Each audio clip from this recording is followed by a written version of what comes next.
Hey guys, welcome back to the channel. As you guys can see, we are in the shop today, and today we're going to be doing a follow-up to a video that I did 7 years ago. What that is going to be a video in regards to repairing and upgrading our Harbor Freight shop press. Now today's video was not planned. I've actually had this upgrade sitting on the floor for probably, hate to say it, 3 or 4 years. And I used the shop press in the recent video. I'll be honest, I don't even remember what we were doing, but I had to press something out. I don't remember the exact video at what it was. But if you guys can see, you know, the seal at the top is basically broken. It is dripped all over the press, over the ram. Look down here, it's on our plate. It's even got a nice pile on our, you know, the bottom I-beam. So today's video is kind of a repair slash upgrade, and I had picked up another thing, and I wasn't really planning on making this video, but since we're presented with a leaking press, why not go ahead and do those upgrades we're talking about. The first thing we're gonna be doing is replacing the hydraulic jack with an air over hydraulic bottle jack. Now guys, if you can see how much dust is on here, I probably got this, I hate to say it, maybe 4 or even 5 years ago. I've had it sitting on the floor in a while, and that looks like it's Christmas wrapping paper. So, and the other thing that I picked up was this billet aluminum handle piece off Amazon. I want to say that this was like 15 bucks, something like that. And basically what we're going to do with this is we're going to slide this over the release valve. That way you don't have to use the stupid handlebar anymore to relieve the pressure. So now the item number I have on this one, it's listed as 95553. I don't know if that is still a valid number. Like I said, it's been a number of years. Yeah, here's the instructions. We'll pay attention to that in a little bit. Then here you've got your styrofoam. You've got your small handle.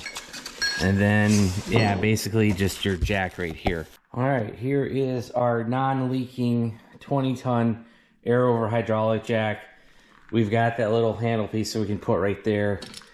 You got your air over hydraulic hose right here. I may need to swap out this fitting because if you guys remember a real long time ago, I upgraded our air lines with the billet aluminum ones.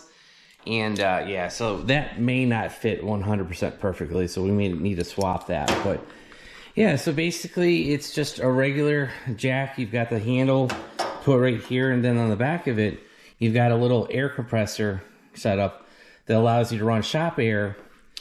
Put a trigger on it, and that will make the jack go up and down. So, because the one thing we're gonna have to do to the air over hydraulic jack is we're gonna have to drill a hole somewhere like here or here. Then there's another hole going to have to be on the back side, and those holes are there basically to keep the jack in place. So there's a bolt here, and then there's a bolt in the back as well. So I took the 2 bolts out, pushed down on one side of the spring, and I was able to get the old jack out. If you guys can see how much hydraulic fluid is on there, that is insane. So we've gotten that out and put that over here in the box for the new one. And then the socket size for those 2 bolts was a metric 6 hex socket. So metric 6 to pull those 2 bolts. We need to get the new one over there, get the holes marked.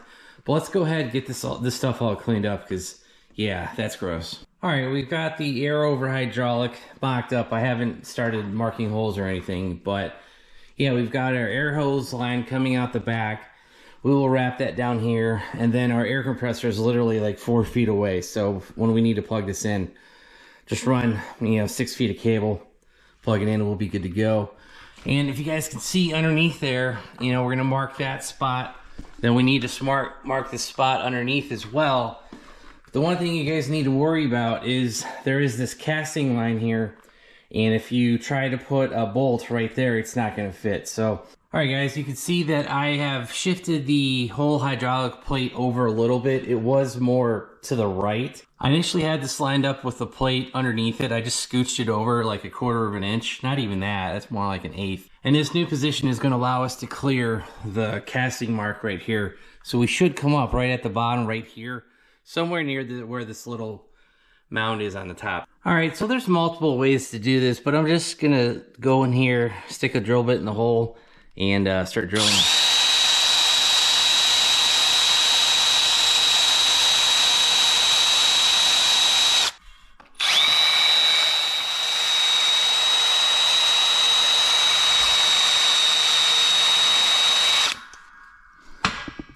right, I think that should be enough. All right, guys, we have just gone up several bolt sizes, and you guys can see there's a hole here, and you can also see there's a hole back here. This should line up without any major issue. And our final size was 11/32. So started off with a really small billet and just worked our way up. And like I said, our last bit was 11/32. So you can see we have the front bolt screwed in. We also have the back bolt screwed in right here. So perfectly fine with this thing being fully supported. And I just tighten those down to hand tight, and because this thin metal plate, you could strip that out, plus this hardware I can guarantee you isn't the greatest. Before we start testing the system, I want to put the new screw mechanism on here. So this is from Amazon, and then it does have a set screw. This is a metric 4. We're basically just going to set this in here, start screwing it in, and tighten this down. So that's not going to take a lot to tighten down, but you guys can see that insert is actually pretty far down in there. So, but yeah, so you just have a nice billet aluminum wheel, and we have the air compressor hooked up. So should be able to turn this on and it should work.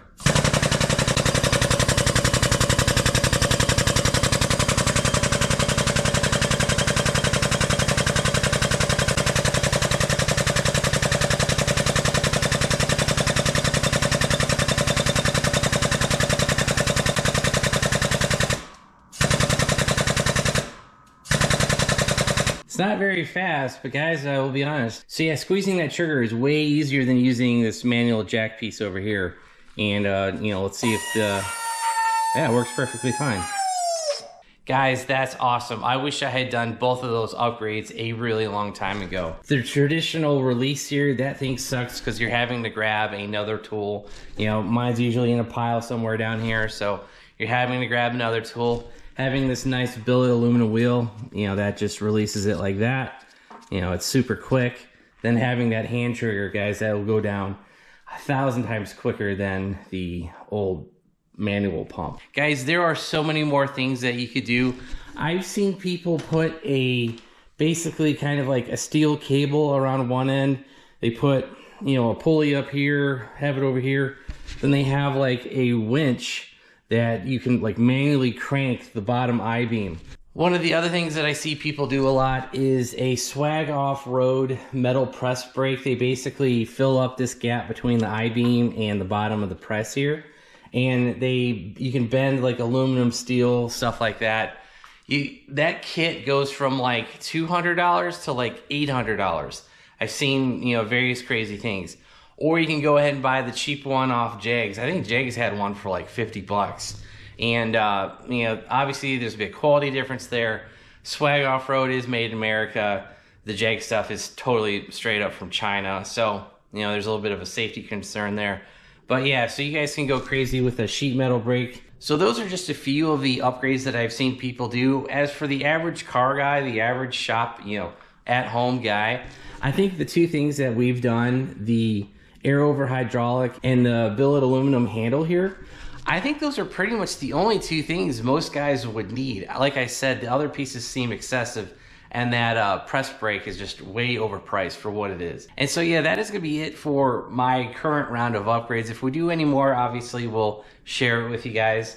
And for now, that's gonna be it. If you guys like this video, hit that like button. If you want to see more shop updates, more upgrades, more repairs, this kind of end up being a repair and an upgrade all in one, make sure you hit that subscribe button, turn on your bell notifications.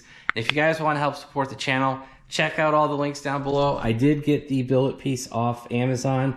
The air over hydraulic, like I said, I got that as a Christmas gift years ago, but I'll include a part number for that, and that'll be about it. Oh, also make sure you check out our website, BonecrrusherSS.com. We do have that new Corvette merch and that recent ZR2 merch. All that's on there. And if you guys go there, help support the channel. Any purchases you make go right back into these projects, the Corvette, the trucks outside, and all that. So that's gonna be it. Thanks, guys. Have a great one.